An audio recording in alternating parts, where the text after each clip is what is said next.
समादरणीय सज्जनले, हामीले हिजो श्रीमद् भागवत महापुराणका कथाहरूलाई श्रवण गर्ने क्रममा प्रथम स्कन्धका कथाहरूलाई श्रवण गरेका थियौं, जसमा व्यासजीलाई असन्तोष भयो, व्यासजीका मनमा अत्यन्त पीडा भयो। 17 महापुराण अनि 1 लाख श्लोकले युक्त भएको महाभारत ग्रन्थको संरचना गर्दा पनि र एउटा वेदलाई 4 भागमा विभाजन गर्दा पनि व्यासजीका मनमा कहिले पनि शान्ति भएन। अशान्ति नै अशान्ति भइरह्यो, अत्यन्त पीडा भयो। तर पीडित भएर व्यासजी बसिरहेका अवस्थामा एकाएक आज नारद महामुनि आइपुग्नुहुन्छ र नारद महामुनिले अत्यन्त व्यासजीलाई दुखी भएको अवस्थामा देख्नुभयो र आएर बसिसकेपछि आसन दिइसकेपछि अनि नारदजीले यसो व्यासका मुखतिर हेर्नु भएको। व्यासको मुख कमल बडा अँध्यारो रहेछ, जसको भित्र मन अँध्यारो हुन्छ उसको अनुहार पनि अँध्यारै देखिन्छ, हैन त? मान्छेको अनुहार हेर्दा थाहा हुन्छ उसको भित्रको कुरा बुझ्न सकिन्छ। त्यसैले व्यासजीले भन्नुभयो पाराशरी, नारदजीले भन्नुभयो पाराशर्य महाभाग भवत क्वचिदात्मनः पारितुष्यति शारीर आत्मा मानस एव वा। हे पराशर नन्दन व्यासजी, हजुरको मुख कमल किन यस्तो अँध्यारो? हजुर जस्तो विद्वान भएर पनि यति साह्रो दुखी हुनु, मुख कमल अँध्यारो हुनु, यो त स्वाएन नि प्रभु। साधारण व्यक्तिहरू दुखी हुनु स्वाभाविकै हो, तर विद्वानको स्वभाव कस्तो हुन्छ भन्दा सुख दुःखमा एक समान, सुख दुःखमा एक समान जो रहन्छ, सदा प्रसन्न चित्त रहन्छ, त्यो के हो? त्यो विद्वानको लक्षण हो। तर हजुरको किन यस्तो स्वभाव देखिँदै छैन त? कारण के हो भनेर सोध्नु भयो। सोध्ने बित्तिकै भन्न लाग्नुभयो। व्यासजी भन्नुहुन्छ अस्त्यैव मे सर्वमिदं त्वयोक्तं तथापि नात्मा परितुष्यते मे तन्मूलमव्यक्तमगाधबोधं पृच्छामये त्वात्मभवात्मभूतम्। वास्तवमा हजुरले भनेको कुरा ठिकै हो। मैले 17 वटा महापुराणको संरचना गरेँ, एउटा वेदलाई 4 भागमा विभाजन गरेँ। मैले 1 लाख श्लोकले युक्त भएको महाभारत ग्रन्थको पनि संरचना गरेँ, तर पनि मेरा मनमा शान्ति कहिले पनि भएन। हजुरले भनेको कुरा ठिकै हो र किन शान्ति भएन, किन अशान्ति भइरह्यो त्यो मैले आजसम्म बुझ्न सकिनँ भनेर व्यासजी भन्नुहुन्छ। नारदजी भन्नुहुन्छ तपाईको मनमा अशान्ति हुनुको एउटै मात्रै कारण छ, मैले बुझेअनुसार, र त्यही कुरा हजुरलाई म बुझाउन भनेर आएको भन्नुभयो। के छ त त्यस्तो अशान्ति हुनुको कारण? भन्न नैष्कर्ममप्यच्युत भाववर्जितं न शोभते ज्ञानमलं निरञ्जनं कुतः पुनः शश्वतभद्रमीश्वरी न चार्पितं कर्म यदाप्यकारणम्। तपाईलाई मनमा अशान्ति हुनुको एउटै मात्रै कारण छ। के छ भन्दा हजुरले जति पनि पुराणहरूको संरचना गर्नुभयो नि, सबै लोभात्मक ग्रन्थको मात्रै व्याख्या गर्नुभएको छ आजसम्म। लोभ देखाएर तिमीले यो कर्म गर्यौ भने तिमीलाई यो फल मिल्छ भनेर कर्मको लोभ देखाएर, फलको लोभ देखाएर मात्रै हजुरले ग्रन्थहरूको संरचना गर्नुभएको छ आजसम्म। तर आजसम्म हजुरले भगवानको भक्ति जागृत हुने खालका, प्रत्येक व्यक्तिका हृदयमा परमात्माको भक्ति जागृत हुने खालका ग्रन्थहरूको व्याख्या गर्नुभएको छैन व्यासजी। किनकि भगवानको भक्ति बिना, भगवान प्रति समर्पित बिना मानवलाई कहिले पनि शान्ति मिल्नेवाला छैन। भौतिक सामग्री, संसारिक पदार्थ जति नै उत्पादन भए तापनि मान्छेलाई शान्ति कहिले पनि हुँदैन। जब आध्यात्मिक संसार मान्छेको वृद्धि हुन्छ, भित्री आनन्द जब प्राप्त हुन्छ, अनि मात्रै मान्छेलाई वास्तविक आनन्दको महसुस हुन्छ, सुखको महसुस हुन्छ। तर भौतिक सामग्रीले मान्छेलाई आनन्द कहिले पनि हुँदैन। भौतिक पदार्थले पहिले साइकल चढेको व्यक्ति आउँदा भगवान आए जस्तो लाग्थ्यो हैन। त्यस्तो पनि समय थियो। स्वर्गबाटै आएको कोही देवता हो कि क्या हो जस्तो लाग्छ साइकल चढेको मान्छे देख्दाखेरि। रेडियो निकै ठुला ठुला धनी व्यक्तिका घरमा हुने गर्दथे रेडियोहरू, साधारण व्यक्तिका घरमा हुँदैन थियो। म हिजो अस्ति 39 सालको व्यक्ति टिभी हेर्न भनेर 4-5 किलोमिटर राति जानु पर्थ्यो अर्काका घरमा, अनि लाइन लागेर टिभी हेर्थे व्यक्तिहरू। बिहिबारका दिनमा महाभारत दिन्थ्यो 8:30 बजीदेखि बेलुकाबाट। त्यतिखेर महाभारत हेर्न भनेर जान्थ्यौँ हामीहरू। अनि मान्छेका घरमा आँगनदेखि पर बाटादेखिको लाइन लागेर आउँथ्यो। त्यस्तो खालको अवस्था हुन्थ्यो हेर्नुहोस्। अनि सानो सेतो कलर भएको टिभी हैन देखिन्थ्यो, केवल फोटा मात्रै हिँडेको देखिन्थ्यो, वास्तविकता देखिँदैन थियो टाढाबाट हेर्दाखेरि। त्यस्तो थियो समय। अनि बिस्तारै बाइक आए अनि गाडी आए। अहिले त प्राय प्रत्येक मान्छेका घर घरमा 4 खुट्टे गाडी हुन लागे, 4 चक्के गाडी गर्दै गर्दै सबै पदार्थहरू भए। तर पनि हामीलाई अहिले सुविधा छैन, आनन्द छैन सजन। पहिले काष्ठमण्डप काठमाडौँ जाँदा हिँडेर जानु पर्थ्यो, सुविधा थिएन। महिनौँ दिन लगाएर हिँडेर जानु पर्थ्यो, तर त्यति गर्दा पनि आनन्दै थियो। तर अहिले सबै पदार्थ चन्द्रगढी एयरपोर्टमा गएर प्लेनमा बस्यो भने अहिले 28 मिनटमा पुग्न थाल्यो काठमाडौँ। तर पनि मान्छेलाई सुविधा आनन्द भने आज पनि छैन। अझै पनि भागा दौडी तचाड मचाड यसैले आजसम्म हामीलाई पीडा दिइरहेको छ। होइ त आनन्द कहाँ छ त भन्दा वास्तविक आनन्द जहाँ पाइन्थ्यो त्यहाँसम्म हामी पुग्न सकेकै रहेन रहेछ। जे यथार्थ त्यही नै रहेछ। आनन्द त भगवानका भक्तिमा छ, भगवानका प्रेममा छ। व्यासजी तपाईले पनि भगवान राधा कृष्णका रासलीला जस्ता लीलाले परिपूर्ण भएको भक्ति रूपी ग्रन्थ भागवतको जबसम्म हजुरले व्याख्या गर्नुहुन्न तबसम्म हजुरलाई आनन्द मिल्नेवाला छैन। र भक्तिमा, भगवानको भक्तिमा कस्तो शक्ति हुँदो रहेछ, भगवानको मन्त्रमा कति ठुलो शक्ति हुँदो रहेछ, त्यो कुरा म हजुरलाई उदाहरण दिएर बताउँछु भनेर नारदजीले व्यासजीलाई आफ्नो पूर्व जन्मको कथा सुनाउनुहुन्छ। सज्जन भन्नुहुन्छ अहम पुरातीत भवे भवम मुने दास्यास्तु कस्यासन वेदवादिना। हे व्यासजी, अहिले त म ब्रह्माको कान्छो छोरो नारद भएर आएको छु, तर म पूर्व जन्ममा एउटी दासीको पुत्र थिएँ। नारदजी सुनाउँदै हुनुहुन्छ दासीको पुत्र। दासी भन्नाले मेरी आमा दिनै पछि धनवान व्यक्तिका घरमा काम गर्न भनेर जानुहुन्थ्यो। कुटो कोदालो गरिदिनुहुन्थ्यो भोकै पेटले दिनभरि। उनीहरूका लत्ता कपडा धोइदिनुहुन्थ्यो, उनीहरूले खाएका जुठा भाँडा बर्तन माझिदिनुहुन्थ्यो। दिनभरि दासी बनेर सेवा गरेका कारणले गर्दा सबैले दासी दासी भनेर भन्ने गर्दथे। अनि सेवा शुश्रूषा त्यसरी गर्ने गर्न मेरी आमा। मेरा पिता त मेरी आमाका गर्भमा म 6 महिनाको बालक हुँदैखेरि मेरा पिताजीको देहावसान भएछ। 6 महिनाको म गर्भमै थिएँ, मेरी आमा मेरा पिताको मृत्यु भएछ। 4 महिना पछाडि पिताको निधन भएका 4 महिना पछाडि मात्रै म जन्मेको हुँ। गर्भे टुहुरो भएर जन्मेको थिएँ म। मैले जान्दा पिताजी हुनुहुन्न थियो। अनि हाम्रो घरको अवस्था बडा नाजुक थियो। वनका किनारमा, जंगलका किनारमा एउटा कुटिया बनाएर मेरी आमा र म बस्ने गर्थ्यौँ। आज पनि मलाई ती सबै कुरा याद छन् व्यासजी। हाम्रा घरमा पानी पर्दाखेरि बल्यासी कहिले पनि चुहिँदैन थियो।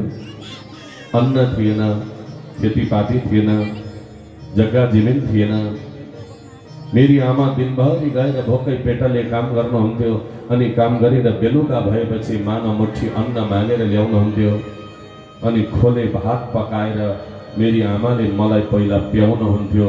अनि उब्रियो भने आफू पिएर सुत्नु हुन्थ्यो, नभए भोकै पेटले तातो पानी पिएर मेरी आमा सुत्ने गर्नुहुन्थ्यो। भात पनि खाएर होइन पिएर सुत्ने गर्थ्यौँ हामीहरू।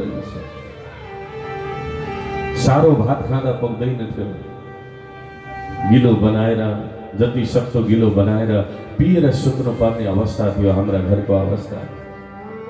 सबैभन्दा सारो भनेको ढुङ्गो भन्छन्, ढुङ्गो भन्दा सारो नहुनु सारो, गरिबी भन्दा सारो दुनियाँमा अरू केही छैन सजन।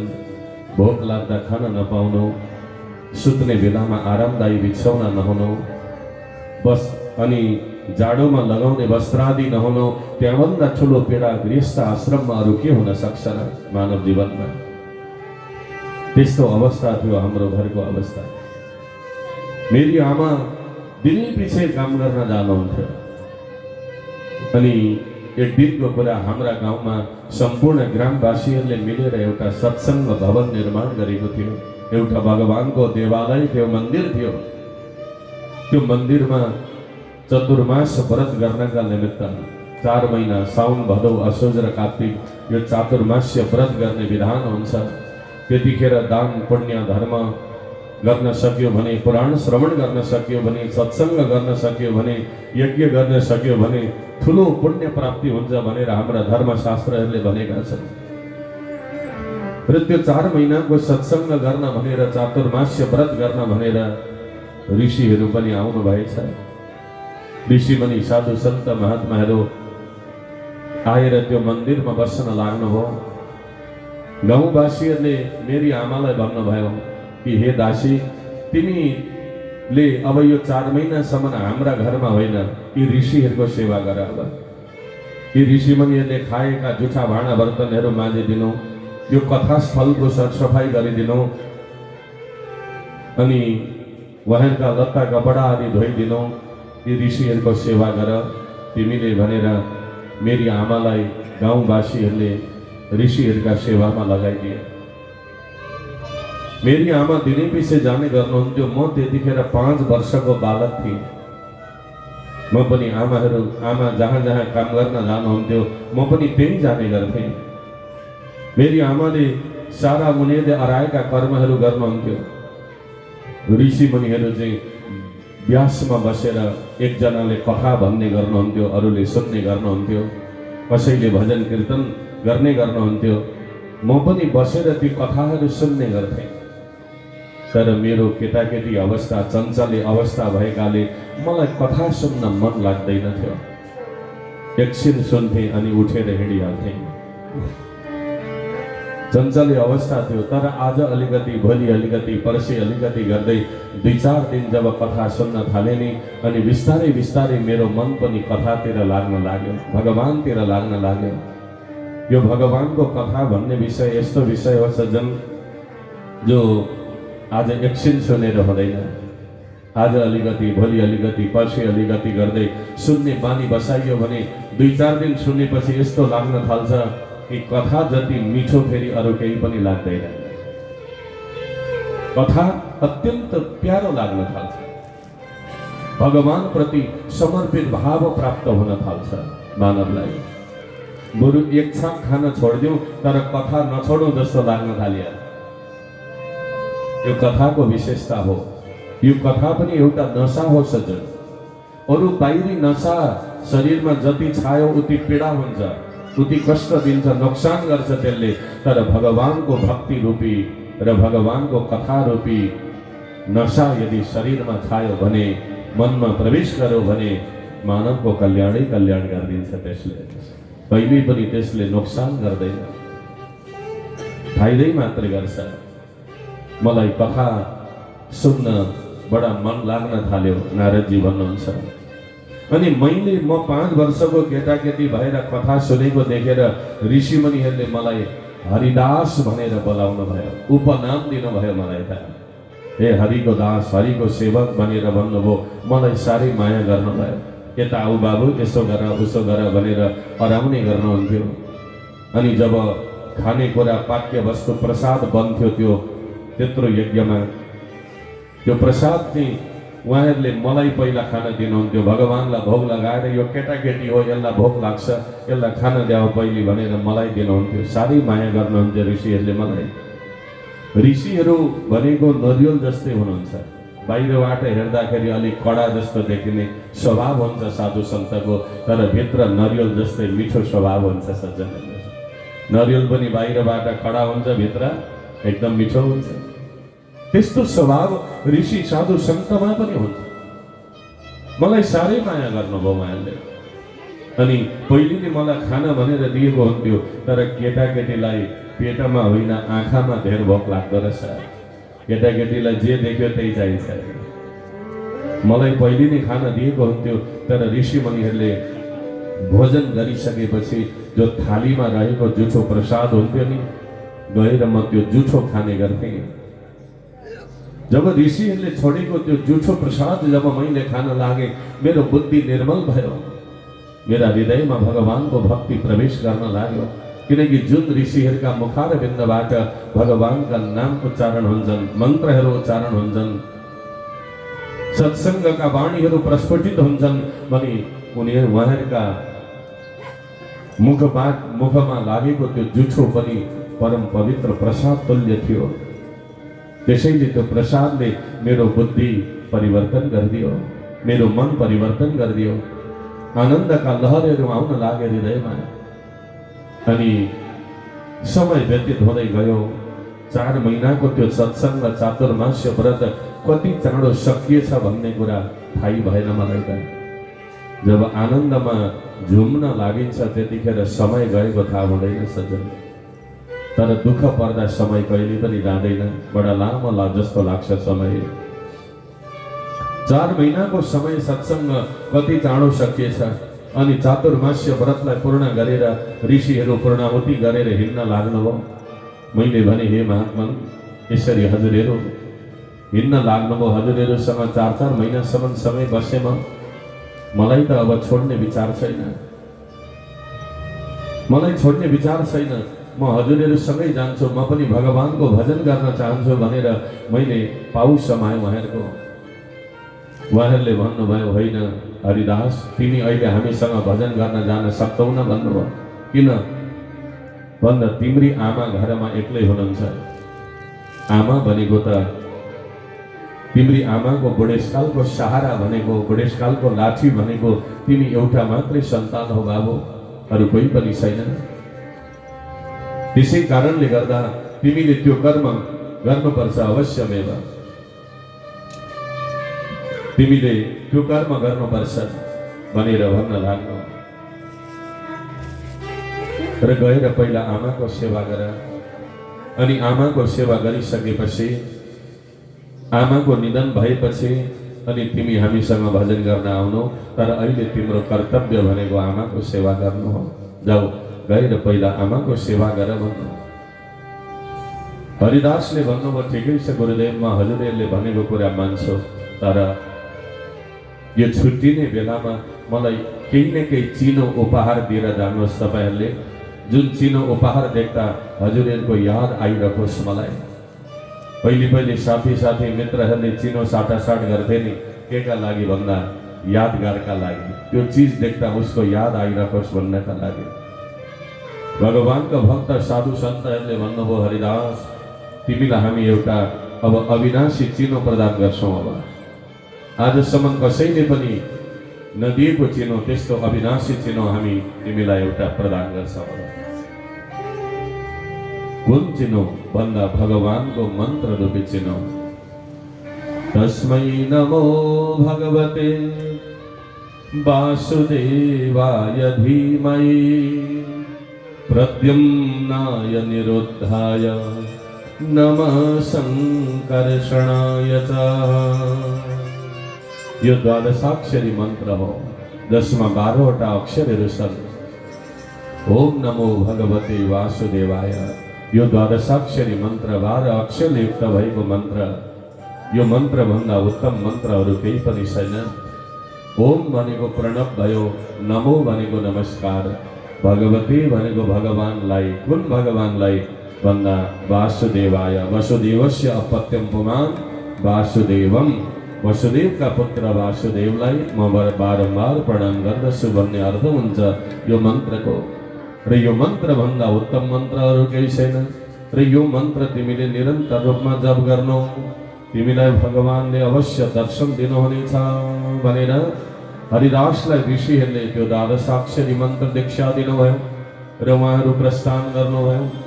र हरिदासले दिनै पछि गएर त्यही मन्दिरमा बसेर, जहाँ सत्सङ्ग हुन्थ्यो त्यही मन्दिरमा गएर बसेर द्वादशाक्षरी मन्त्रको जप निरन्तर गर्न लाग्नुभयो। आउनुहोस् हामी पनि हरिदासलाई सहयोग गरौँ एकैछिन। मन्त्र जपेर भन्नु वासुदेव भगवानको जय हो। ओम नमो भगवते वासुदेवाय। ओम नमो भगवते वासुदेवाय। ओम नमो भगवते वासुदेवाय। ओम नमो भगवते वासुदेवाय। वासुदेवाय प्रभु नंदनंदनाय। वासुदेवाय प्रभु नंदनंदनाय। नंदनंदनाय प्रभु राधा वल्लभाय। नंदनंदनाय प्रभु राधा वल्लभाय। ओम नमो भगवते वासुदेवाय। ओम नमो भगवते वासुदेवाय।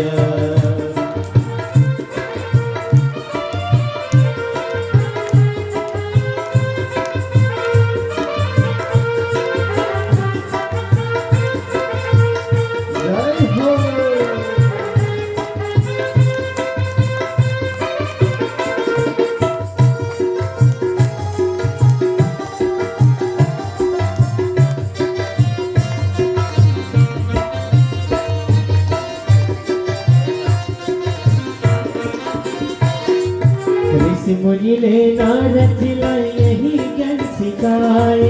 ऋषि मुनि ले नारद जिलाए यही ज्ञान सिखाए। यही ज्ञान सिखाए प्रभु यही ज्ञान बताए। यही ज्ञान सिखाए प्रभु यही ज्ञान बताए। ओम नमो भगवते वासुदेवाय। ओम नमो भगवते वासुदेवाय। वासुदेवाय प्रभु नंदनंदनाय।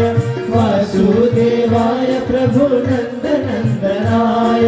नंदनंदनाय प्रभु राधा वल्लभाय। नंदनंदनाय प्रभु राधा वल्लभाय। ओम नमो भगवते वासुदेवाय। ओम नमो भगवते वासुदेवाय।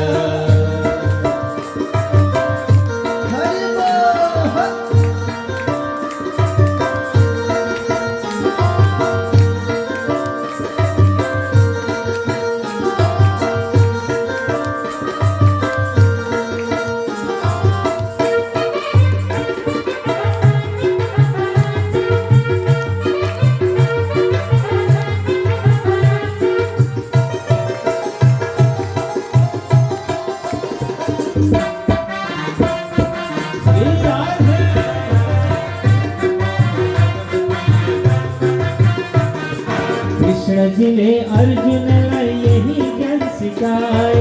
कृष्ण जी ने अर्जुन लाई यही ज्ञान सिखाए। यही ज्ञान सिखाए प्रभु यही ज्ञान बताए। यही ज्ञान सिखाए प्रभु यही ज्ञान बताए। ओम नमो भगवते वासुदेवाय। ओम नमो भगवते वासुदेवाय। वासुदेवाय प्रभु नंदनंदनाय। वासुदेवाय प्रभु नंदनंदनाय। नंदनंदनाय प्रभु राधा वल्लभाय। नंदनंदनाय प्रभु राधा वल्लभाय। ओम नमो भगवते वासुदेवाय। ओम नमो भगवते वासुदेवाय। ओम नमो भगवते वासुदेवाय। ओम नमो भगवते वासुदेवाय। ओम नमो भगवते वासुदेवाय। ओम नमो भगवते वासुदेवाय। वासुदेव भगवान को जय हो। यो द्वादशाक्षरी मन्त्र निरन्तर रूपमा जप गर्नु, तिमीलाई भगवानको दर्शन अवश्य हुनेछ भनेर भन्नुभयो। र हरिदासले दिनानुदिन त्यो मन्त्र जप्न लाग्नुभयो। तर हरिदासकी माता दासीलाई भने त्यो कुरा मन परेन। छोराले मन्त्र जपेको देख्दा मन परेनछ। गएर भन्न लाग्नुहुन्थ्यो, ए तँलाई मन्त्र जप्दा खान पुग्छ कतै? हिँड, गएर गाईलाई घाँस काट्नुपर्छ, खोले पकाउनुपर्छ, अनि पो गाईले अलि धेरै दुध दिन्छ र खान पाइन्छ त भनेर गाली गर्नुहुन्थ्यो। जहिले पनि कानमा समाएर उठाइहाल्नुहुन्थ्यो जप गर्न बसेका बेला। आमाले हरिदासले यसो काम गरे झैँ गर्नुहुन्थ्यो। अनि गएर आमाको आँखा छलेर फेरि दौडिँदै गएर त्यही मन्दिरमा बसेर भगवानको भजन गर्नुहुन्थ्यो। दिनानुदिन त्यही कर्म चलिरहेको थियो। एक दिनको कुरा, तिनै माता दासी, सन्ध्याकालको समय थियो, सज्जन साँझ परेको थियो। अनि सन्ध्याकालको समयमा माता दासी हातमा बाल्टी र डोरी बोकेर गोठतिर जाँदै हुनुहुँदो रहेछ। गाई दुन भनेर जाँदै गर्दा बाटामा कालो सर्प सुतेको रहेछ। त्यो कालो सर्प सुतेका अवस्थामा टेक्नु भएछ उहाँले। सर्पो दशस्तदा पृष्ठ कृपणम कालचोदितः। कालो सर्पलाई टेक्नु भएछ। काल बनेर आएछ माताका जीवनमा त्यो सर्प। त्यो सर्पले डसिदियो पाउमा सजन। डस्ने बित्तिकै सारा विष शरीरमा फैलियो। माता दासीको मृत्यु भयो, निधन भयो, मृत्यु भयो। हरिदास मन्दिरमा बसेर भगवानको भजन गर्दै हुनुहुन्थ्यो। छिमेकीहरू कोही आएछन्, उनीहरूले देखे, गएर भन्न लागे, हरिदास तँ त यहाँ भजन गरेर बसेको छस्, तेरी आमालाई त सर्पले डस्यो, आमाको मृत्यु भयो भनेर सुनाइदिएछन्। सुनाउने बित्तिकै दौडिँदै त्यहाँबाट भगवानलाई पहिला प्रणाम गर्नुभयो। भगवानलाई प्रणाम गरेर, हे भगवान, तपाईँले मेरी आमालाई लगिदिनु भएछ, हजुरलाई धन्यवाद छ है भनेर भगवानलाई प्रणाम गरेर अनि दौडिँदै आउनुभयो। आएर हेर्दा छिमेकीहरू सबैजना भेला भएका छन्, सबै बसेका छन्। वरिपरि बसेर रोँदैछन्। बिचारी बुढी मान्छे, जीवनभरि दुःख गरिन्, कहिले राम्रो लाउन पनि पुगेन, खान पनि पुगेन, मर्दा पनि सर्पले डसेर मरिन् भनेर सबै छिमेकीहरू रोँदै रहेछन्। हेर्नुहोस्, रोँदैछन् सबैजना। तर हरिदास जसकी आमाको मृत्यु भएको छ, उहाँलाई रोन मन लागेन सजन। त्यतिखेर उहाँलाई मन लागेन रोन, किनकि भगवानका भक्तहरू मृत्युलाई कहिल्यै पनि भयङ्कर रूपमा लिँदैनन्, सहज रूपमा लिन्छन् मृत्युलाई। किनकि मृत्यु भनेको त निश्चित छ, मृत्युबाट भयभीत हुनु हुँदैन। जो मृत्युबाट डराउँछ उसैका लागि त भागवत हो नि त। भागवत सुन्नुपर्ने केका लागि भन्दा मृत्युबाट बच्ने उपाय र राम्रो गतिका लागि।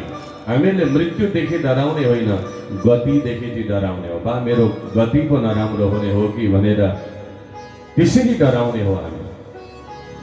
तर मृत्युदेखि डराउने होइन। मृत्युलाई त हामीले सहज समाधि बनाउनु पर्छ, हाँसी हाँसी स्वीकार गर्नु सिवाय अरू कुनै पनि उपाय छैन। र हरिदासलाई रोन मन लागेन, त्यतिखेर उहाँ रोनु भएन। फेरि मनमा विचार गर्नुभयो, होइन मेरी आमा मर्नुभयो भनेर सबै छिमेकीहरू रोँदैछन्, अब म चाहिँ रोइन भने भोलि छिमेकीले के भन्लान् त फेरि मलाई? कस्तो रहेछ यो, कहिले मर्छिन् आमा र खाउँला भनेर बसेको रहेछ, आमा मर्दा एक थोपो आँसु पनि पो झारेन त भनेर भोलिदेखि फेरि छिमेकीले कुरा काट्न थाल्लान्। फेरि छिमेकी भनेको त्यसैका लागि त हुन्छन् अरे नि। कहिले छिमेकीले अलिकति गल्ती गर्छ र त्यसलाई महाभारत बनाऊ भनेर सोचिरहेका हुन्छन् अरे छिमेकीले। सबै त्यस्ता हुँदैनन्, कोही कोही त्यस्ता पनि हुन्छन्, सबै हुँदैन। कहिले अलिकति गल्ती गर्छ र त्यसलाई महाभारत बनाऊ भनेर विचार गरिरहेका हुन्छ। एउटाले भागवत लगाउँछ, खर्च गर्छ, बिचरा आफ्नो पितृको मोक्ष होस् भन्छ। एउटाले कार्य गर्छ, छिमेकीहरूका घर घरमा उपभागवत सुरु भइरहेको हुन्छ। हेर न त्यहाँ यसो गर्नु पर्थ्यो, यसो पो गरे त यस्तो हुनु पर्थ्यो भनेर उपभागवतहरू सुरु हुन्छन्। अचेलन चोक चोकमा गल्ली गल्लीमा उपभागवत सुरु भएका हुन्छन्। तर त्यसले नोक्सान अर्कालाई हुँदैन सधैँ, गर्नेलाई नोक्सान हुँदैन, उपभागवत बालालाई चाहिँ नोक्सान छ त्यसमा। त्यसैले ती कुराहरू विचार गर्नुपर्दछ। र मैले पनि यदि रोइन भने भोलि छिमेकीले मेरा नाममा पनि टीका टिप्पणी गर्लान् फेरि भनेर हरिदासले रोए झैँ गर्न लाग्नु भएछ, रोए झैँ गर्नु भएको छ। मित्र हृदय त दुखेको छैन, तर पनि कुनै कुरा यस्ता हुन्छन् अरे समाजमा बसेपछि आफ्ना लागि नभए पनि अरूका लागि भए पनि गरिदिनुपर्छ, जबरजस्ती भए पनि। समाजमा त्यस्ता कामहरू पनि हुने गर्छन्। हरिदासले पनि त्यही अनुरूप गर्न लाग्नुभयो, रोइ झैँ गर्नुभएको छ। अहिले त नि सबै कुरा भाडामा पाइँदा पाइँदै मान्छे मर्दा रोने मान्छे पनि भाडामा पाइन्छ नि, हजुरहरूलाई थाहा छ? यो यथार्थ कुरा हो सजन। दिल्ली बम्बईका सहरतिर, भारततिर नि दिल्ली बम्बई सहरतिर ठुलो बोर्ड लेखेर बसेका हुन्छन्, मान्छे मर्दा रोने मान्छे रुनु परेमा सम्पर्क गर्नु होला भनेर। हजुरलाई त थाहा होला त्यस्ता कुराहरू, थाहा छैन। र ठुला घरका व्यक्तिहरू जब मर्छन् अनि ती व्यक्ति गएर गाडी लिएर गएर त्यो व्यक्तिलाई बोलाएर ल्याउँछन् र अनि त्यो मरेका व्यक्तिका छेउमा बसेर यसरी रुन्छ त्यो व्यक्ति कि साँच्चै नै उसकै माता पिता मरेका हुन् कि जस्तो गरेर रुन्छ, घुम्टो ओढेर रुन्छ, भित्र नाटक गर्छ, छाती पिटी पिटी रुन्छ। अनि उसले रोएर त्यो नाटक गरेको देख्दाखेरि अनि मात्रै अरू परिवारका आँखा अलिअलि रसाउन थाल्छन्। उसले गरेका कर्महरूको गुणगान जब उसले गाउन थाल्छ अनि मात्रै उनीहरूको पनि आँखा रसाउन थाल्छ अलिअलि। नभए पहिले आँसु आउँदैन, किन भन्दा उनीहरू पैसामा जन्मे, पैसामा हुर्के, बढे सज्जन। देश विदेश गए कमाउन, माता पितासँग बसेनन्। एउटा आत्मीयता, माया, ममता भन्ने कुरा आज समाजबाट हटिसकेको छ। परिवारको एउटा सामिप्यता पैसाले, सम्पत्तिले, पैसाको होडबाजीले त्यो सामिप्यतालाई आज टाढा बनाइसकेको छ। त्यसैले माता पिता मर्दा पनि आँसु आउँदैन व्यक्तिहरू। अब सँगै बस्दा पो आत्मीयता घाँसिन्छ त होइन, माया हुन्छ, ममता हुन्छ। टाढा बसेर रहेपछि त्यो सम्बन्ध समाप्त हुन्छ सज्जन।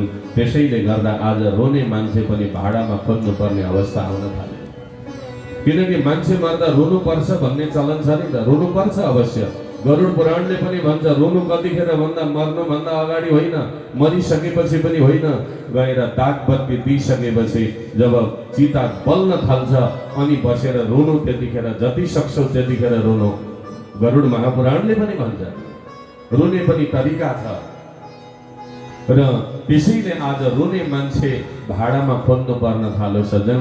हजुरहरूलाई पनि आवश्यकता पर्यो भने सम्पर्क गर्नुहोला। भक्तवत्सल भगवानको रुने मान्छे भाडामा पाइन्छ। हरिदासलाई पनि भित्र हृदयमा चाहिँ पीडा थिएन, तर पनि रोइझै गर्न लाग्नुभयो। अनि माताको दाह संस्कार कर्म गर्नुभयो, दशगात्रादि क्रियाकर्म गर्नुभयो। 1 वर्षसम्म बसेर आशौच व्रतलाई धारण गरेर सारा माताका गर्नुपर्ने कर्महरू, मासिक पिण्ड, मासिक श्राद्धादि कर्महरू सबै गरेर वार्षिक पिण्डदान सम्पूर्ण माताको मोक्षका लागि कर्म गरिसकेपछि अनि हरिदासले मनमा विचार गर्नुभयो, अब मलाई भगवानको भजन गर्न रोक्नेवाला कोही पनि छैन।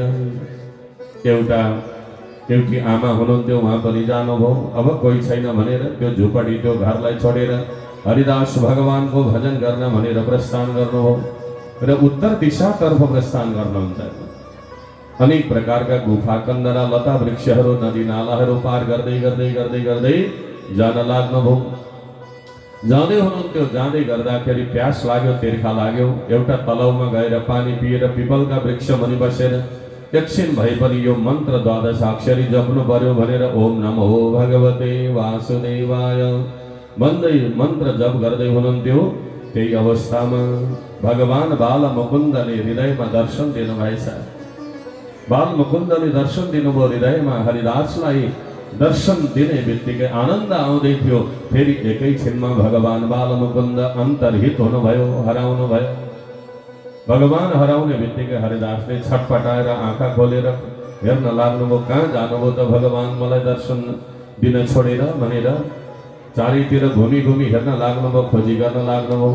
त्यतिखेर आकाशवाणी भयो, हे हरिदास तिमीलाई यो जन्ममा मेरो पूर्ण दर्शन हुँदैन। हेर, तिमीलाई मैले दर्शनको चटनी मात्रै चखाइदिएको हुँ, तर पूर्ण दर्शन चाहिँ तिमीलाई अर्को जन्ममा मात्रै हुनेछ।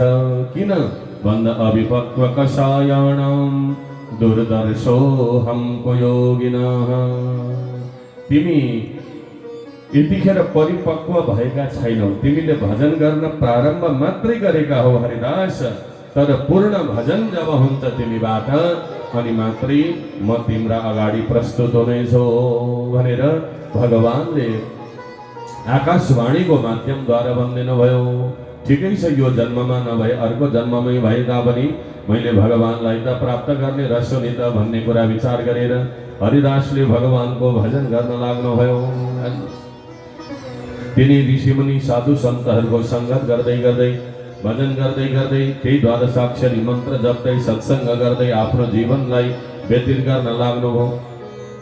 कर्म गर्दै जाँदा अनि सानो एउटा प्रलयको समय आएछ। प्रलय भयो, सारा पृथ्वी जलमा निमग्न भयो। म पनि त्यही प्रलयमा परेर म पनि मेरो पनि देहावसान भयो सारा पृथ्वी।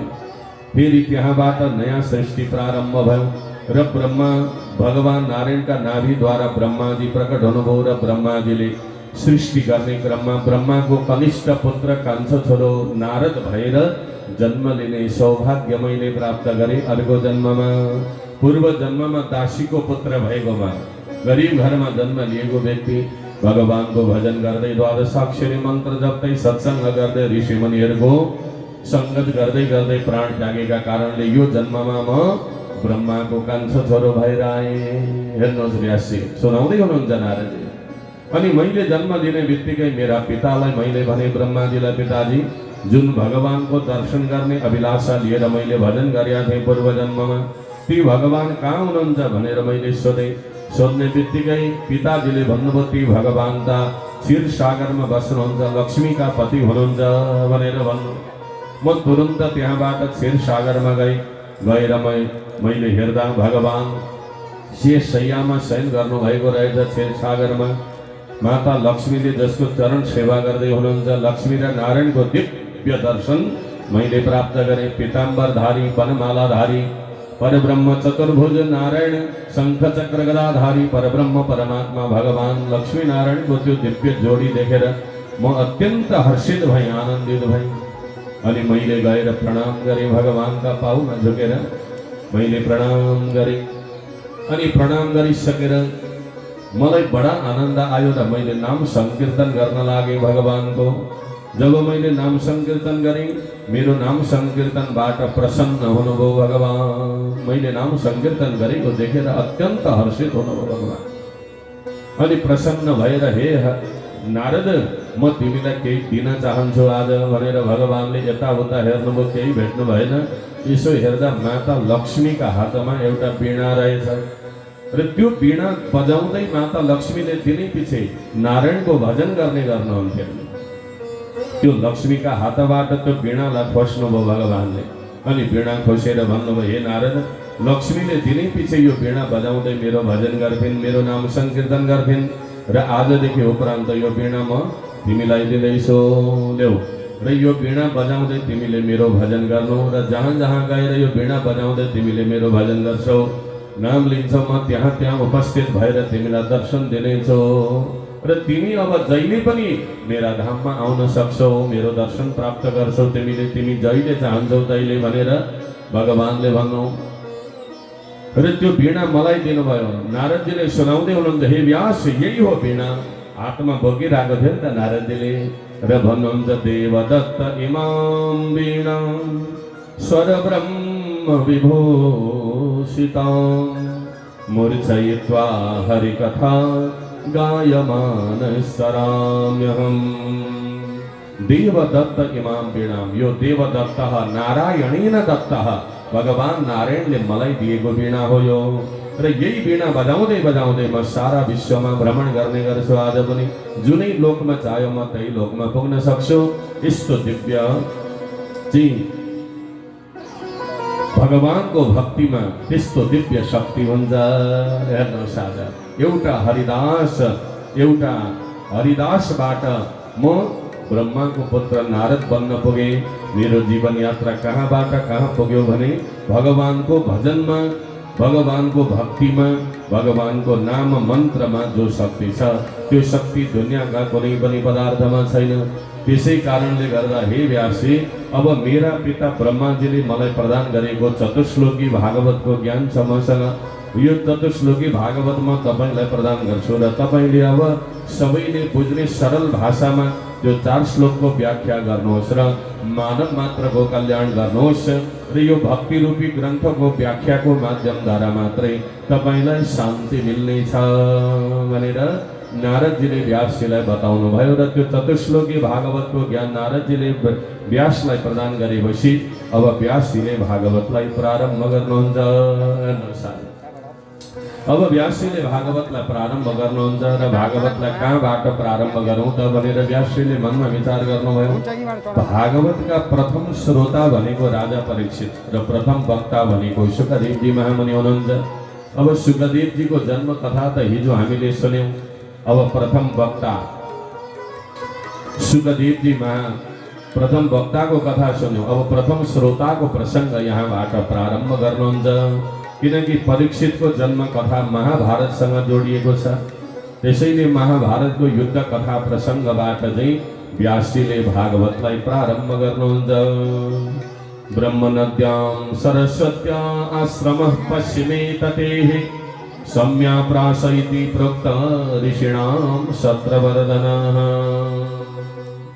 सरस्वती नदीका पश्चिम किनारमा सम्या प्रास नाम गरिएको आश्रममा बसेर पहिला हातमा जल लिएर आचमन गर्नुभयो व्यासजीले। अनि जल आचमन गरेर त्यसपश्चात अनि एकदमै भगवान श्रीकृष्ण चन्द्रमा राधा कृष्णमा मन लगाएर भक्ति प्रणहिते मलेहे हेर्नुहोस् आज भगवानमा मन लगाएर अनि त्यसपश्चात व्यासजी महाराजले भागवतलाई प्रारम्भ गर्नुहुन्छ।